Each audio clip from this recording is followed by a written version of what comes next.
بسم اللہ الرحمن الرحیم۔ پیارے دوستو السلام علیکم۔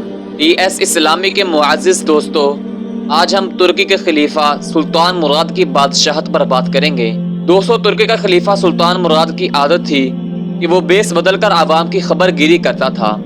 اس نے ایک رات اپنے سیکیورٹی انچارج کو کہا کہ چلو کچھ وقت لوگوں میں گزارتے ہیں۔ شہر کے ایک کنارے پر پہنچے تو دیکھا ایک آدمی گرا پڑا ہے۔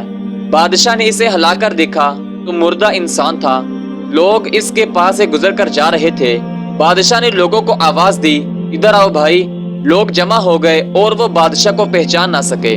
پوچھا کیا بات ہے؟ بادشاہ نے کہا آدمی مرا پڑا ہے، اس کو کسی نے کیوں نہیں اٹھایا؟ کون ہے یہ اور اس کے گھر والے کہاں ہے؟ لوگوں نے کہا یہ بہت برا اور گناہ گار انسان ہے۔ تو سلطان مراد نے کہا کیا یہ امت محمدیہ میں سے نہیں ہے؟ چلو اس کو اٹھائیں اور اس کے گھر لے چلیں۔ آگے بڑھنے سے پہلے چینل پر نئے آنے والے دوستوں سے گزارش ہے کہ ہمارے چینل ٹی ایس اسلامک کو سبسکرائب کرنا مت بھولیں اور ساتھ لگے ہوئے بیل آئیکن کو بھی ضرور پریس کریں۔ لوگوں نے میت گھر پہنچا دی۔ اس کی بیوی نے خاوند کی لاش دیکھی تو رونے لگی۔ لوگ چلے گئے۔ بادشاہ اور اس کا سیکیورٹی انچارج وہی عورت کا رونا سنتے رہے۔ وہ کہہ رہی تھی میں گواہی دیتی ہوں بے شک تو اللہ کا ولی ہے اور نیک لوگوں میں سے ہے۔ سلطان مراد بڑا متعجب ہوا، یہ کیسے ہو سکتا ہے؟ لوگ تو اس کے بارے میں یہ باتیں کر رہے تھے اور اس کی میت کو ہاتھ لگانے کو تیار نہ تھے۔ اس کی بیوی نے کہا مجھے بھی لوگوں سے یہی توقع تھی۔ اصل حقیقت یہ ہے کہ میرا خامد ہر روز شراب خانے جاتا، جتنی ہو سکے شراب خریدتا اور گھر لا کر گڑھے میں بہا دیتا اور کہتا کہ چلو کچھ تو گناہوں کا بوجھ مسلمانوں سے ہلکا ہوا۔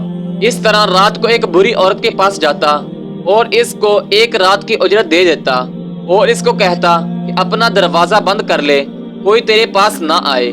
گھر آ کر کہتا الحمدللہ آج اس عورت کا اور نوجوان مسلمانوں کے گناہوں کا میں نے کچھ بوجھ ہلکا کر دیا ہے۔ لوگ اس کو ان جگہوں پر آتا جاتا دیکھتے تھے۔ میں اسے کہتی تھی کہ یاد رکھ جس دن تم مر گیا لوگوں نے نہ تجھے غسل دینا ہے اور نہ تیری نماز پڑھنی ہے اور نہ تجھے دفنانا ہے۔ وہ مسکرا دیتا اور مجھ سے کہتا کہ گھبرا مت، تو دیکھے گی کہ میرا جنازہ وقت کا بادشاہ علماء اور اولیاء پڑھیں گے۔ یہ سن کر بادشاہ رو پڑا اور کہنے لگا میں سلطان مراد ہوں، کل ہم اس کو غسل دیں گے، ہم اس کی نماز جنازہ بھی پڑھائیں گے اور اس کی تدفین بھی ہم کروائیں گے۔ چنانچہ اس کا جنازہ بادشاہ، علماء، اولیاء اور کثیر عوام نے پڑھا۔ آج ہم بظاہر کچھ دیکھ کر یا محض دوسروں سے سن کر اہم فیصلے کر بیٹھتے ہیں۔ اگر ہم دوسروں کے دلوں کے بید جان جائیں تو ہماری زبانیں گنگی ہو جائیں۔ اس لیے دوستو کسی کا بظاہر حال دیکھ کر اس کے کردار کا اندازہ مت لگایا کریں۔ جانے سے پہلے آپ سے گزارش ہے کہ اگر آپ کو ہماری یہ ویڈیو اچھی لگی ہے تو لائک اینڈ کمنٹس ضرور کریں اور مزید اسی طرح کی اچھی ویڈیوز دیکھنے کے لیے ہمارے چینل ٹی ایس اسلامک کو سبسکرائب لازمی کریں اور ہماری اس ویڈیو کو ادر سوشل میڈیا پر شیئر کرنا مت بھولیں۔ اللہ نگہبان۔